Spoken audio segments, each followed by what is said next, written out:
is like, we're the new team in town, right?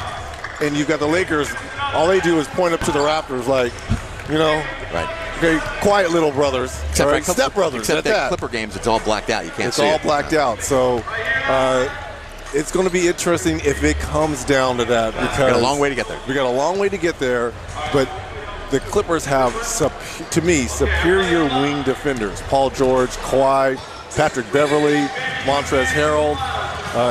You added the twin, Marcus Morris. Oh, I mean, I love it. I love what Doc Rivers has done. Well, Reggie, as you know, obviously you do a great job calling games week in and week out. So you see all these teams up close and personal. You're saying it's LA in the conference final, both teams in the conference finals.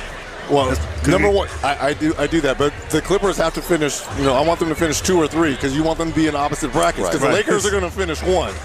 I just want to hear that because that means we're going NBA TV to LA for the finals. Well, you know, Reggie said it. Reggie, you're right, because if not, they meet before. Oh, that could happen. You don't want them to fall to 4 because they're going to face each other in the semifinals. So you want the Clippers to be 2 or 3 or 6. Yes. Right? 2, 3, or 6. And I know the Clippers don't want to be 6. No, and they won't be 6, but they'll be 2 or 3. But Denver is playing better, and I think they have a pretty soft schedule the last 25. And I mean, look at the Jazz are right there. But are you really afraid of the Jazz? No. I mean, the Rockets, we talked about small ball, the surprising Thunder.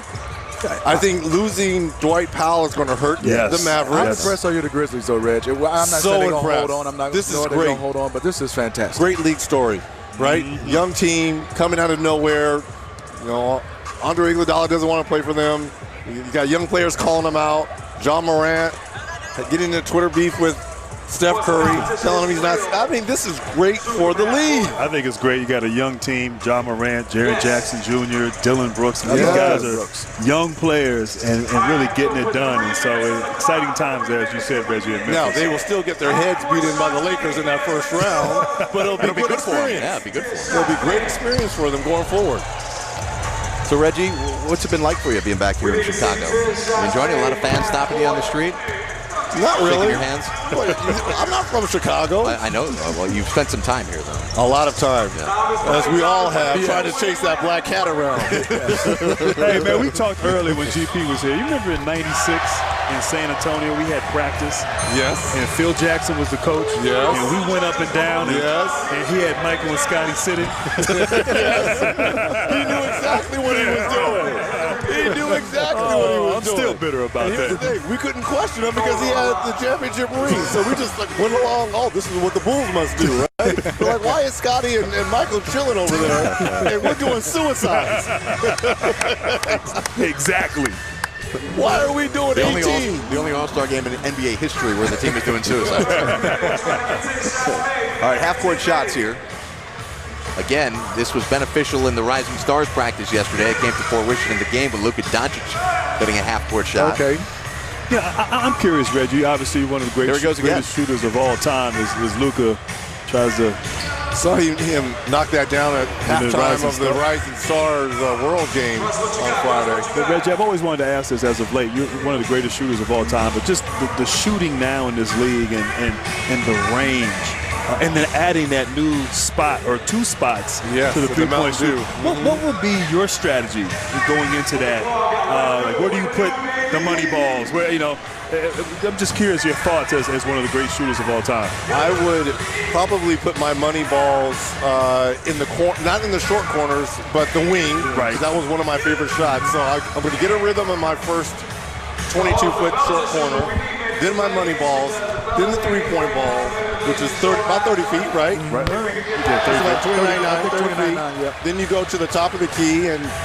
But what's funny is I found out that a lot of guys are forgetting that money ball is there. And which way do you enter? After you shoot the money ball, do you come from behind to come up, or do you go around and come back? That's the kind of strategy that we're going to see tonight. We did a feature yesterday, and Rip Hamilton went through it. After we talked about it, and he forgot both of them. Because you get locked in, and there's a rhythm to it, I would assume. Yes. And so we had to tell him, go back to the money ball. And here's the thing, you can't go back in the rules.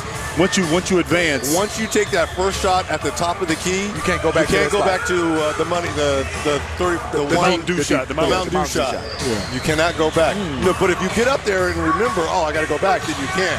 You just can't take a shot. Can't take a shot. What do you have tonight, Reggie, in the Mountain Dew three-point contest? I got the late edition. You heard Devin Booker talk about it. He's already got one out. He should have been here in the first place. He should have been an all-star. And I think he's coming in here wanting to show people.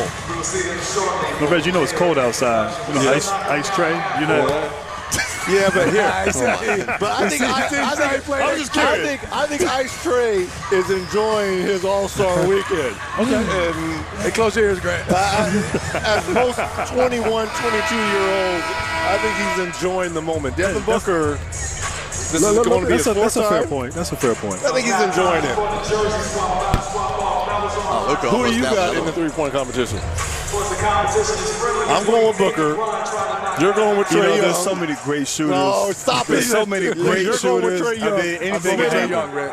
We're both going with Trae. Well, I picked Red. I mean, he played in Atlanta, man. He played for the Hawks. I picked Trae before Devin was in there. So, but I'm going with Trae Young. Okay. All right. Yeah, Grant. Did you get an answer, Red?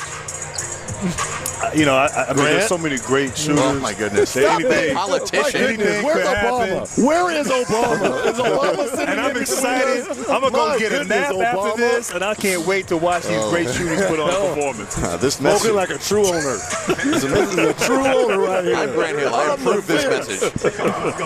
I approve this message. Oh man. Now I'm you know, look, I'm going with Smitty, man. I think Trae Young is the one to go out here and get this. Like I said, they're great. Joe Harris, I mean, you know, he had a great one last year. He did. That was, and we thought Steph was gonna. He had that on lock. We thought. Yeah. But I defer to one of the greatest of all time. You think, you know? I think Booker wants to show people. But doesn't that sometimes go against guys? Remember a couple of years ago, Klay Thompson really just wanted to beat Steph Curry, and that kind of hurt him?